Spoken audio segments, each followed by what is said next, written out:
हमारा आज का नया चैप्टर है absorption versus marginal costing. Costing किसको कहते हैं?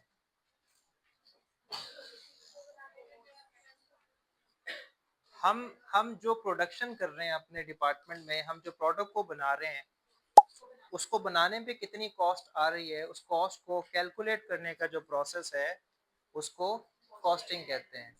ठीक है, इसको बनाने की कॉस्ट या इसको सेल करने की कॉस्ट? इसको बनाने की कॉस्ट। मुझे बताएं, किसी भी प्रोडक्ट को बनाने के लिए वो कौन सी 3 टाइप्स ऑफ कॉस्ट आपको लगानी पड़ती है? उसकी डिवीजन आपने कुछ इस तरह से पढ़ी थी, डायरेक्ट मटेरियल, डायरेक्ट लेबर, और अगर फैक्ट्री ओवरहेड की बात करूं तो बिहेवियर के लिहाज से ये दो हिस्सों में तकसीम हो जाते हैं, वेरिएबल एंड फिक्स्ड। ये दोनों एक ही चीज के दो नाम है, एक ही चीज के दो नाम नहीं है, इनकी प्रॉपर्टीज हैं। ऐसा ही है, जब भी किसी प्रोडक्ट की कॉस्ट मालूम करनी हो ना, तो इनकी कॉस्ट ऐड कर लो, उसकी कॉस्ट बन जाती है। ठीक है, इनको हम कहते हैं these are all product cost. इनको हम कहते हैं प्रोडक्ट कॉस्ट, इनको हम मैन्युफैक्चरिंग कॉस्ट भी कहते हैं, इसको प्रोडक्शन कॉस्ट भी कहते हैं। ठीक हो गया? इनके अलावा हमारे बिजनेस में और कौन कौन सी कॉस्ट आती हैं? एक है एडमिनिस्ट्रेशन कॉस्ट, और सेकंड वन है मार्केटिंग एंड सेलिंग कॉस्ट। इसको डिस्ट्रीब्यूशन कॉस्ट भी कहते हैं। ऐसा ही है, अगर इनको प्रोडक्ट कॉस्ट कहते हैं तो इन्हें क्या कहते हैं? इस सेंस में हम इसे कहते हैं these are all period cost. इनका रिलेशन होता है with the manufacturing of a product, और इनका relation not with the manufacturing but to assist your business in achieving your goals. Sale करके प्रॉफिट को मैक्सिमाइज करना हो। ठीक है, अब सबको ना इन दोनों के बारे में आइडिया है। अब जब कॉस्टिंग की बात आती है ना, तो कॉस्टिंग से मुराद पर यूनिट कॉस्ट। अक्सर आप सुनते हो, बल्कि सीरीज से किया होगा ना, तो लिखा होता था 100 यूनिट्स एट द रेट, यानी पर यूनिट 50। वो जो 50 रुपए होते थे ना, उनमें ये वाली सारी की सारी कॉस्ट ऐड होती थी, इनमें से कुछ भी नहीं होता था। क्लियर है? जब भी यूनिट कॉस्ट की बात आती है तो हम इनको शामिल करते हैं। यहां तक हमने क्लियर कर दिया। ठीक है, क्या कहता है एब्जॉर्प्शन, क्या कहते हैं मार्जिनल कॉस्टिंग? बच्चों, these are all different theories, both are a theories जो कि आपको हेल्प करते हैं how to calculate per unit cost. Absorption और मार्जिनल कॉस्टिंग जो है, ये थ्योरीज हैं जो कि गाइड करते हैं, सजेस्ट करते हैं how to calculate per unit cost. भाई, हमें तो मालूम था कैसे मालूम करते हैं, अब ये हमें क्या बताना चाह रहे हैं? पहले बताओ, हमें कैसे मालूम था कि यूनिट कॉस्ट कैसे मालूम करते हैं?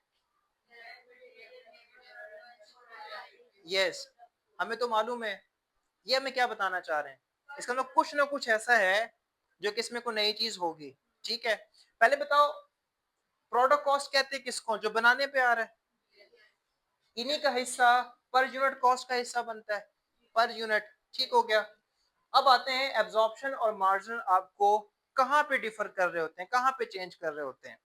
देखिए, ये दो थ्योरीज हैं, एक का नाम है मार्जिनल और दूसरे का नाम है इसको मैंने पहले लिखना था एब्जॉर्प्शन, नेक्स्ट है मार्जिनल। पहले मैं आपकी इसकी बात करता हूं, मैं इनमें से लिखता जाऊंगा, आपने मुझे बताना है क्या यह प्रोडक्ट कॉस्ट है, बनाने पे आता है या नहीं आता। नंबर 1, डायरेक्ट मटेरियल कॉस्ट मुझे बताएं, क्या इसका ताल्लुक बनाने से है? एब्जॉर्प्शन वाले कहते हैं yes, it should be added to calculate unit cost. अब बात करते हैं डायरेक्ट लेबर, इसका ताल्लुक मैन्युफैक्चरिंग के साथ है। वेरिएबल फैक्ट्री ओवरहेड, वेरिएबल कहते हैं जो यूनिट्स के बढ़ने से बढ़ जाए, कम होने से कम हो जाए। यही यही फीचर ये बताती है कि ये वाला जो कॉस्ट है ना, ये expense due to production of a unit है। इट मीन इसको भी पर यूनिट कॉस्ट में ऐड होना चाहिए। फिक्स्ड एफर्ट्स बच्चों किसको कहते हैं? प्रोडक्शन के बढ़ने या कम होने से इसमें कोई फर्क नहीं पड़ता, ऐसा ही है। क्या इसका ताल्लुक मैन्युफैक्चरिंग के साथ है, यूनिट्स को बनाने के साथ है? अगर है तो यहाँ लिखूंगा, अगर नहीं है तो मैं इसको नहीं लिखूंगा। अब मुझे बताओ है? अच्छा कितने कहते हैं? यस, कितने कहते हैं इसका रिलेशन प्रोडक्शन के साथ नहीं है? और कितने कहते हैं मैंने जवाब नहीं देना? अच्छा, एब्जॉर्प्शन वाले क्या कहते हैं? फॉर एग्जाम्पल फिक्स है मेरी मुराद फैक्ट्री का रेंट है। एब्जॉर्प्शन वाले ये कहते हैं कि भाई रेंट पे करेंगे तो बिल्डिंग होगी, बिल्डिंग होगी तो प्रोडक्शन होगी, प्रोडक्शन होगी तो बिजनेस होगा। इसको रिवर्स कर लो, रेंट पे नहीं कर रहा मैं, बिल्डिंग भी नहीं है, जब बिल्डिंग नहीं है तो नहीं है। इसका मतलब ये हुआ कि जो फिक्स रेंट है ना, important element for producing a product, that's why it must be added into per unit cost. बात समझ गए? फर्ज कीजिए डायरेक्ट मटेरियल कॉस्ट 5 रुपए है, डायरेक्ट लेबर और मैं 10 रुपए पे कर रहा हूँ एक यूनिट को बनाने के लिए, वेरिएबल 2 और ये 3, टोटल कितना हो गया? एब्जॉर्प्शन के मुताबिक मेरा एक यूनिट 20 में पड़ रहा है। ये मैंने एब्जॉर्प्शन को सॉल्व कर दिया। अब आते हैं मार्जिन वाले क्या कहते हैं? क्या डायरेक्ट मटेरियल का ताल्लुक प्रोडक्शन के साथ है? Absolutely yes, 100% yes. लेबर, इस पे तो कोई दूसरी राय नहीं है। फिक्स के बारे में ना ये अपनी राय को बदल लेते हैं। इनका कहना ये है, मार्जिनल वालों का ये कहना है कि यूनिट कॉस्ट में सिर्फ वो वाली कॉस्ट आनी चाहिए जिसका डायरेक्टली रिलेशन आपकी प्रोडक्शन के साथ है। क्या मतलब इसका? प्रोडक्शन करें तो पे करना पड़ जाए और ना पे करें तो ना पे करना पड़े। और ये ज्यादा क्लियर पता कैसे करते हैं? ये कहते हैं कि मंथ का स्टार्ट है और आपने ना 1 लाख रुपए रेंट पे कर दिया, ठीक है, मैंने पहले दिन ना 5 यूनिट्स बनाए, एक और कस्टमर आके मुझे कहता है 1 यूनिट और मुझे बना कर दे दें। वो जो 1 यूनिट एक्स्ट्रा बनाऊंगा तो ये वाली कॉस्ट पड़ेगी मुझे मटेरियल की? यस पड़ेगी। उस एक एक्स्ट्रा को बनाने के लिए लेबर को पे करना पड़ेगा, रेंट पे करना पड़ेगा मुझे उसके लिए, मैं तो उसको पे कर चुका। मार्जिन वाले कहते हैं यूनिट कॉस्ट में खालिसतन वो वाली कॉस्ट आनी चाहिए जिसका ताल्लुक प्रोडक्शन के साथ है। भाई जिसका ताल्लुक प्रोडक्शन के साथ है ही नहीं, आप उसको धक्के के साथ इसमें ऐड कर रहे हो, ये तो गलत है। तो डिफरेंस यहां से क्रिएट हो जाता है। एब्जॉर्प्शन वाले ये कहते हैं कि भाई fixed overhead is the part of a unit cost, it must be added to calculate per unit cost. और मार्जिन वाले ये कहते हैं कि नहीं भाई, इसका ताल्लुक प्रोडक्शन के साथ नहीं है। हाँ, हेल्प ये करता है लेकिन प्रोडक्शन की वजह से नहीं है, इसको इसमें शामिल नहीं करना चाहिए। मुझे बताएं यहाँ पे मैं 20 लिख रहा हूँ, यहाँ पे क्या लिखूंगा? 5, 10, 2, ये आ गया 17। इन दोनों में से गौर करो वो कौन सी कॉस्टिंग टेक्निक है जो पर यूनिट कॉस्ट ज्यादा बताती है और किसके मुताबिक कम है? अब ऐसा नहीं है, ऐसा नहीं है, इसके मुताबिक कॉस्ट ज्यादा, इसके मुताबिक कॉस्ट कम, ऐसा नहीं है। इनकी रिपोर्टिंग अलग अलग है। ये फैक्ट्री फिक्स को पर यूनिट कॉस्ट का हिस्सा बनाता है और वो फिक्स को प्रोडक्ट कॉस्ट का हिस्सा नहीं बनाता। तो क्या हमें पे नहीं करना पड़ रहा? हमें पे करना पड़ रहा है। उसको वो कहाँ लेकर जा रहा है, ये एक सवाल है। आपकी फैक्ट्री में ना दो किस्म की कॉस्ट होती है। Number 1 is product cost, period cost. अगर अगर एब्जॉर्प्शन वाले इन चारों को प्रोडक्ट कॉस्ट बना रहे हैं ना, तो बाकी की जो दो कॉस्ट है वो मार्जिनल सॉरी एब्जॉर्प्शन के लिए पीरियड कॉस्ट है।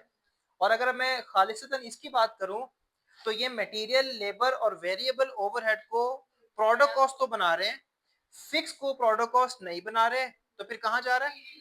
ये आपका पीरियड कॉस्ट में जा रहा है। एब्जॉर्प्शन मार्जिन की जो सबसे बड़ी लड़ाई है ना, वो इस फुप्पो की वजह से, एक अपना लेते हैं और दूसरे नहीं अपना रहे। लेकिन फर्क कुछ नहीं पड़ना, सिर्फ लोकेशन इनकी चेंज हो रही है। It's okay. हमें प्रोडक्ट कॉस्ट या यूनिट कॉस्ट को क्यों मालूम करना जरूरी होता है? हम ना मालूम करें, ना ढोला होसी ना रोला होसी, अगर इसको कैलकुलेट करना हुआ तो प्रॉब्लम होगी, और अगर इसे कैलकुलेट ना करना हुआ तो बात ही खत्म हो गई। हम इसे क्यों कैलकुलेट करते हैं?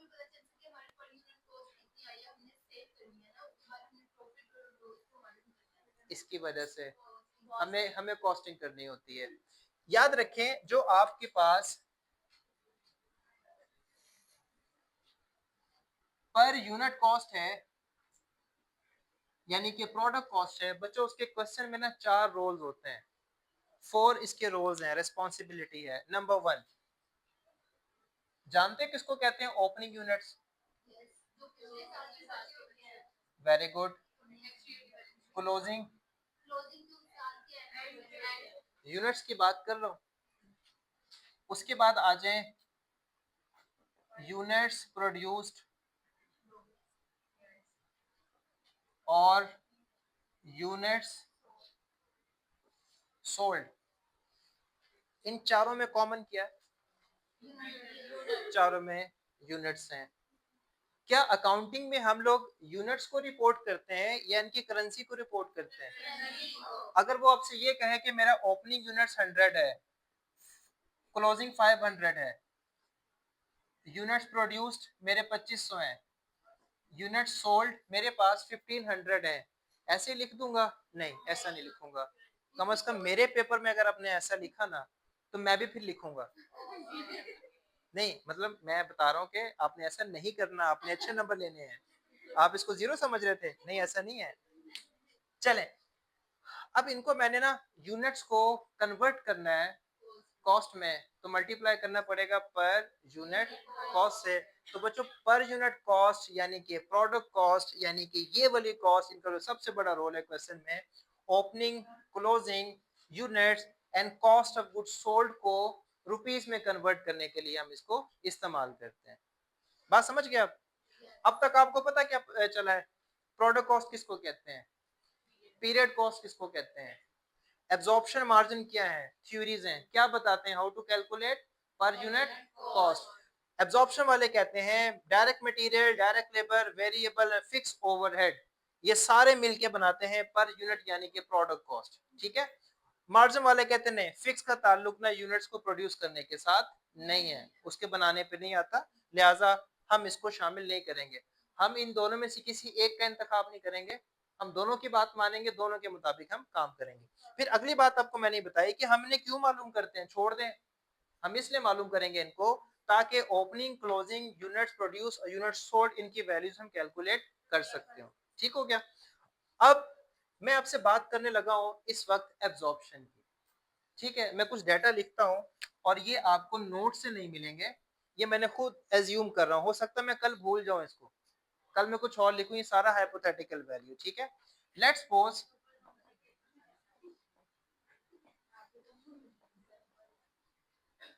मैं एक यहाँ पर क्वेश्चन लिख रहा हूँ, मेरी फैक्ट्री है और उसको बनाने के लिए ना, एक यूनिट को बनाने के लिए 50 रुपए मुझे पड़े डायरेक्ट मटेरियल के, लेबर मुझे 25 रुपीज पर यूनिट का पड़ रहा है, वेरिएबल फैक्ट्री ओवरहेड मुझे 10 रुपए की कॉस्ट पड़ रही है, फिक्स्ड FOH पर यूनिट तकरीबन 5 रुपए का पड़ता है। ये सारे का सारा मैं अज्यूम कर रहा हूँ। ठीक है, मैंने यूनिट्स जो बनाए हैं फर्ज कीजिए 1000 है, क्या सारे सेल हो जाएंगे? मैं इसमें से ना 800 यूनिट्स बेच देता हूँ। ठीक है, बेचने के लिए मुझे जो मार्केटिंग एक्सपेंस पे करना पड़ा, पता ना किसको कहते हैं मार्केटिंग, सेल को प्रमोट करने के लिए, ये वेरिएबल होते हैं कि फिक्स होते हैं? दोनों ही होते हैं। फर्ज कीजिए इसमें से वेरिएबल है 2 रुपीज पर यूनिट और जिसमें फिक्स है ना वो 1 लाख रुपीज है। यानी मार्केटिंग एंड सेलिंग मेरा दो हिस्सों में तकसीम है, एक वेरिएबल है और दूसरा फिक्स है। वेरिएबल की फीचर में ये चीज आएगी कि जैसे नंबर ऑफ यूनिट सोल्ड बढ़ते जाएंगे ये कॉस्ट बढ़ती जाएगी, कम होते जाए तो कम हो जाएंगे। चले एडमन की तरफ आते हैं। एडमन भी मुझे बताएं बिहेवियर के लिहाज से कितने हिस्से होते हैं। ठीक है, इसमें से वेरिएबल 3 रुपए पर यूनिट और जो फिक्स है वो 50,000 है। ये सारे के सारा डाटा मेरा हाइपोथेटिकल है। ठीक है, कितने बना रहा हूँ 1000, कितने बेच रहा हूँ 800। ठीक है, ये सारा डाटा मैंने लिख दिया।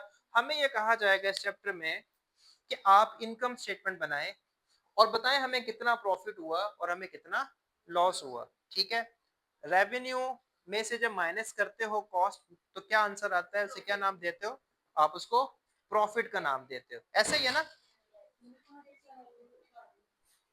सेल माइनस कॉस्ट, ऐसा ही है ना। चलें, किसकी कॉस्ट पूरा नहीं बताया आप लोगों ने। मेरे पास तो यूनिट्स बच्चों 1000 भी है, 1000 भी है, 800 भी है। आपने कॉस्ट तो मुझे बता दी, कॉस्ट ऑफ गुड्स सोल्ड, जो आपने बेचा है उसकी कॉस्ट करें। ठीक है, याद है आप सारे छोटे छोटे होते थे, आप लोगों ने सीजीएस को पढ़ा था। तो ज्यादा छोटा तो नहीं हो गया। हाँ सही है। सीजीएस कैसे मालूम करते थे सीजीएस, हो सकता है भूल चुके हो, हो सकता है भूल चुके हो। मैं यहाँ पर लिखता हूँ, मुझे वेरीफाई करना मैं ठीक हूँ कि नहीं हूँ। ठीक है,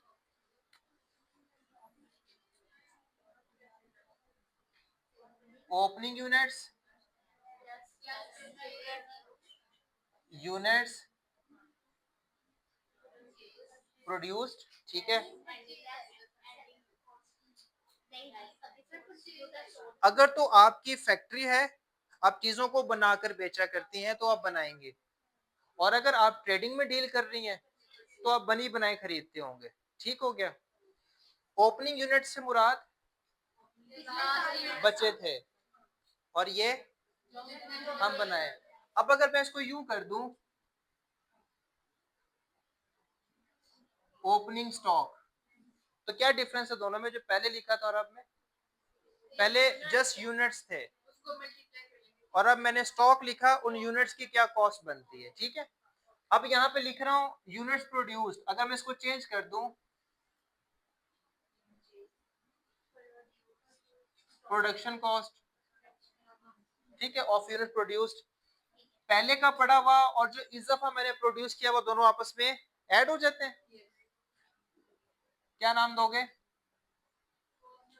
कॉस्ट ऑफ गुड्स नो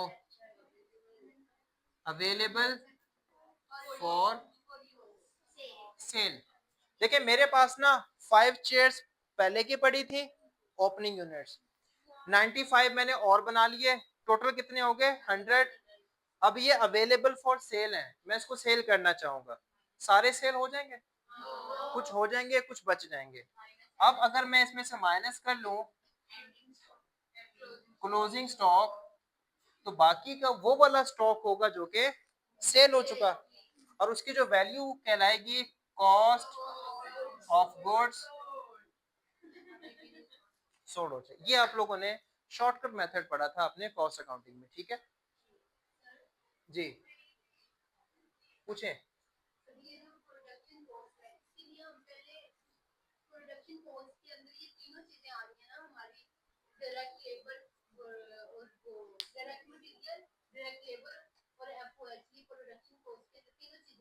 चारों आ रही हैं, अगर मैं इनको दो पढ़ लूं तो, और अगर आप इसको एक पढ़ें फिर तीनों आएंगे। इसको हम कहेंगे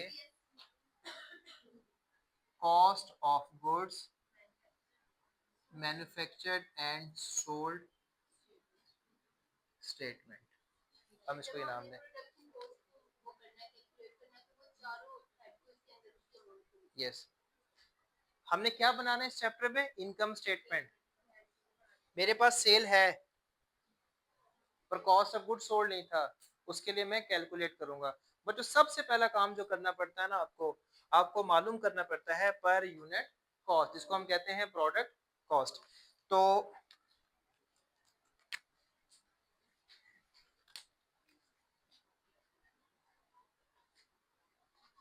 जब भी कहीं पढ़ो ना पर यूनिट कॉस्ट, तो इसका दूसरा मतलब डेफिनेटली प्रोडक्ट कॉस्ट ही होगा। ठीक है, मैं इस वक्त एब्जॉर्प्शन को जहन में रख के ये बनाना चाह रहा हूँ। मुझे बताएं, अगर एब्जॉर्प्शन है तो इनमें से कौन कौन सी कॉस्ट में लिखूंगा? नंबर वन, डायरेक्ट मटेरियल कितना है, लेबर 10, 2, एडमिन 3, लिख दो ना। हाँ, हमें पर यूनिट कॉस्ट चाहिए, यानी कि मुझे प्रोडक्ट कॉस्ट चाहिए, यानी कि मुझे मैन्युफैक्चरिंग कॉस्ट चाहिए, यानी कि मुझे नॉन मैन्युफैक्चरिंग कॉस्ट नहीं चाहिए। तो मैं इनको क्यों लिखूंगा? जब मैं पर यूनिट कॉस्ट निकालूंगा ये दोनों मेरे लिए मर गए हैं, मैं इनको नहीं देखूंगा। ठीक है, चलें, कितना बनता है ये? अगर मैं मार्जिनल के साथ चलूं, जी बताइए, 50 होगा? ये नहीं होगा। अब कितना बनता है? 85। मुझे ना कॉस्ट ऑफ गुड सोल्ड की जरूरत है। ठीक है, हम इसको इसलिए मालूम करते हैं ताकि ओपनिंग यूनिट्स की वैल्यू, क्लोजिंग की वैल्यू, प्रोड्यूस और यूनिट सोल्ड की कॉस्ट मालूम करने के लिए। ठीक है, चलें, सवाल आपके सामने मौजूद है, ओपनिंग स्टॉक की वैल्यू कैसे आएगी? ये आपके सामने है।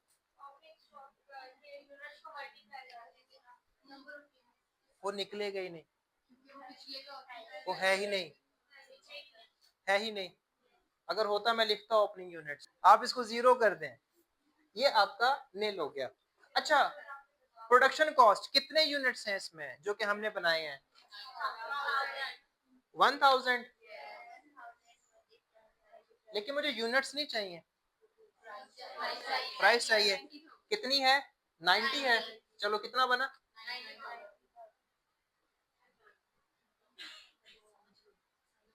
ओपनिंग और प्रोडक्शन दोनों को ऐड करें तो आपके पास 90,000 रुपए की चीज है। सेल प्राइस नहीं है, 90,000 रुपए कॉस्ट की चीज है जिसको मैं बेचूंगा। इसमें से कितने बच गए?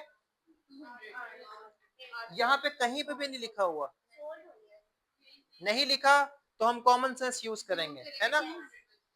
1000 में से 800 अगर सेल कर दिया, रिमेनिंग रह गए 200, मल्टीप्लाई बाय कितना हो गया? माइनस करूंगा तो ये बनता है 72,000। मैंने बच्चों बनाना क्या है? Income statement.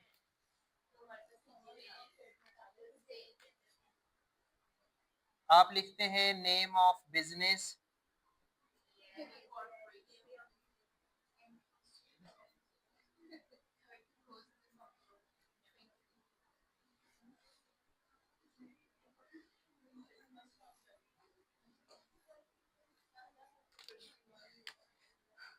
Ji, sales less CGS is equal to gross profit. उसके बाद कौन से कॉस्ट रह जाती है माइनस होने के लिए? याद रहे, ये 72,000 है ना, ये कॉस्ट है, पता है किसकी? जो आपने बेचा है, उसको बेचने पे क्या क्या लगा? Direct material, direct labour, variable, fix, वो सारा इसको मिलाकर ये बनता है। अब पीछे कोई भी कॉस्ट नहीं रह गई, सिर्फ एक रह गई है,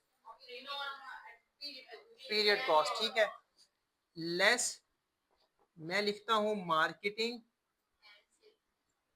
एंड सेलिंग। चूंकि दो हिस्सों में तकसीम है, मैं दो हेड बना लेता हूं, वेरिएबल और फिक्स। उसके बाद आपने माइनस करना होता है इसमें से administration, this is variable and fix हो गया। चलो, सेल बताओ, सेल कितने यूनिट्स हैं? 800 मल्टीप्लाई बाय सेल प्राइस क्या रखी मैंने? सेल प्राइस नहीं लिखी, ये मैं लिखना भूल गया। चलो, मैं इसको यूं करता हूँ, 300 कर देता हूँ। जी, कितना आएगा? 2,40,000। सीजीएस बताएं? 72,000 माइनस करो,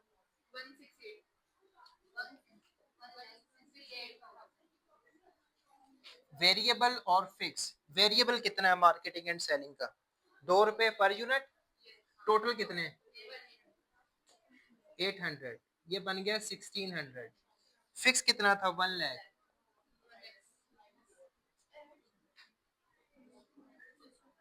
माइनस होगा।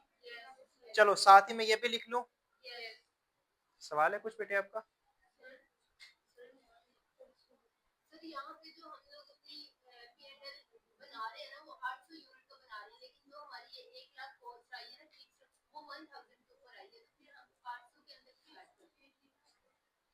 जो पीरियड कॉस्ट है ना, ये आपका सवाल बहुत अच्छा है। क्या पीरियड कॉस्ट का ताल्लुक मैन्युफैक्चरिंग के साथ होता है? अगर इसका रिलेशन मैन्युफैक्चरिंग के साथ होता ना, इसको यहाँ की बजाय यहाँ पर लिखते हैं। हम पीरियड कॉस्ट को इसलिए यहाँ से हटाकर वहां पर लिख देते हैं, इसका मैन्युफैक्चरिंग के साथ कोई ताल्लुक नहीं होता। ये वाली कॉस्ट यूनिट्स को बनाने की वजह से पे नहीं करनी पड़ती, बल्कि एक पीरियड कॉस्ट है। ये जिस पीरियड में इनकर्ड होते हैं ना, उसी पीरियड में 100% आकर माइनस होकर चले जाते हैं। ठीक है। वेरिएबल एडमिन 3 रुपए, ये बन गया 2400।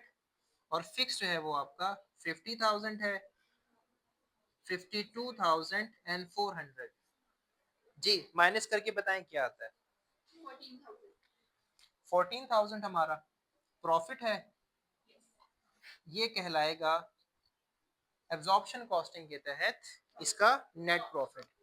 चलो मुझे बताओ, अगर मैं इसको करता मार्जिनल के तहत तो ओपनिंग स्टॉक कुछ ना होता।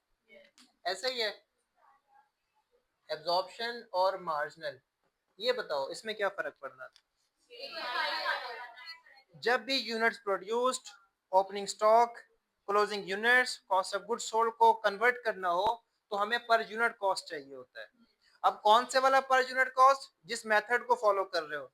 एब्जॉर्प्शन को किया तो मैंने इसे देखा ना, इसे देखा ना ही मैंने आपको देखने का कहा। अब जब मैं मार्जिन करूंगा तो ये मेरे लिए यूजलेस है, मैं इसको देखूंगा। अच्छा बताएं कितना? 1000 number of units multiply by 85। कितना बन गया? 85,000। ये एज इट इज आ जाएगा। और इधर 17,000 कितना बना? 68। किसके मुताबिक कॉस्ट ऑफ गुड्स सोल्ड कम है? मार्जिन के मुताबिक कॉस्ट ऑफ गुड्स सोल्ड कम है। ठीक है। कौन सी कॉस्ट इसमें कम है? फिक्स्ड। एब्जॉर्प्शन में सोच के मुझे बताना, इनके अलावा कौन सी कॉस्ट रह गई थी? दो ऐसी था। मार्जिन में इसके अलावा कौन सी कॉस्ट रह गई हैं? 3 रह गई हैं। एक फिक्स, और दूसरा मार्केटिंग, एंड थर्ड एडमिन। ये इनकम स्टेटमेंट वही है जो कि सीजीएस में आप लोग करते रहे थे। ठीक है। अब मैं सिर्फ फॉर्मेट को ड्रॉ करता हूं मार्जिनल कॉस्टिंग के तहत।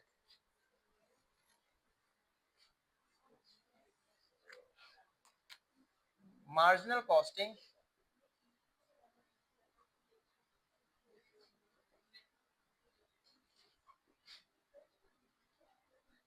Income statement.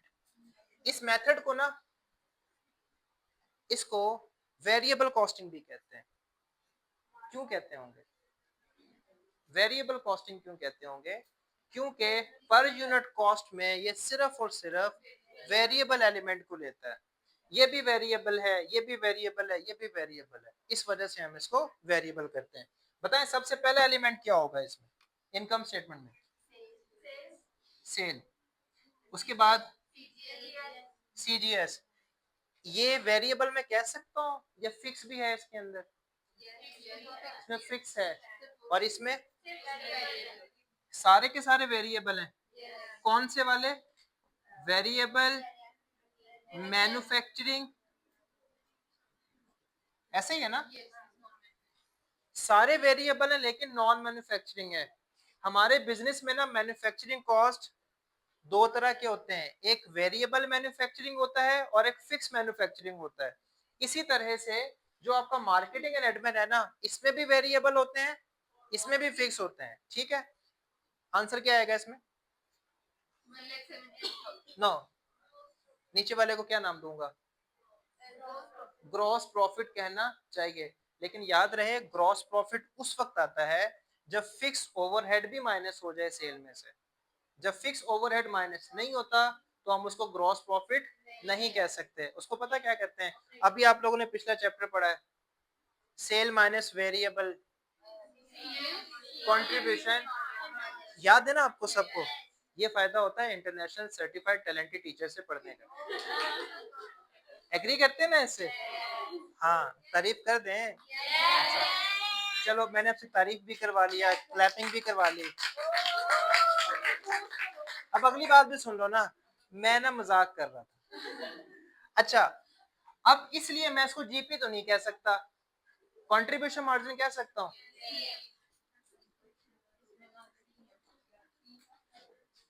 कंट्रीब्यूशन मार्जिन, लेकिन एक और सवाल है यहाँ पर, contribution margin is equal to sales minus variable. जब मैं आपसे कहता था ना, मैं आपसे पूछूंगा बताओ कौन से वेरिएबल, तो आपने मुझे क्या जवाब देना था? सारे के सारे वेरिएबल। क्या मैंने यहाँ पे सारे वेरिएबल माइनस कर दिए? सिर्फ मैन्युफैक्चरिंग को किया है, नॉन को नहीं किया। दैट्स व्हाई मैं इसको कंट्रीब्यूशन मार्जिन कंप्लीट नहीं कह सकता, मैं इसको ग्रॉस कंट्रीब्यूशन मार्जिन कहूंगा, ठीक है। सिर्फ एक वेरिएबल रह चुका है, अगर उसको मैं माइनस कर दूं तो फिर ये कन्वर्ट हो जाएगा किसमें? No, variable marketing. मैं इसका सिर्फ आपसे फॉर्मेट को डिस्कस कर रहा हूँ, सवाल नहीं करूंगा, हो सकता मुश्किल हो जाए आपके लिए, ठीक है। पर मुझे पूरा यकीन है यहाँ तक आप समझ चुके हैं। चलो, sale less CDS is equal to gross contribution. मैंने आपको लॉजिक बताया, ग्रॉस क्यों कहेंगे, कंट्रीब्यूशन मार्जिन क्यों कहेंगे, ठीक है। अगर मैं दोनों वेरिएबल को माइनस कर दूंगा तो अब जो मेरा आंसर आएगा, मैं इसको कह सकता हूं,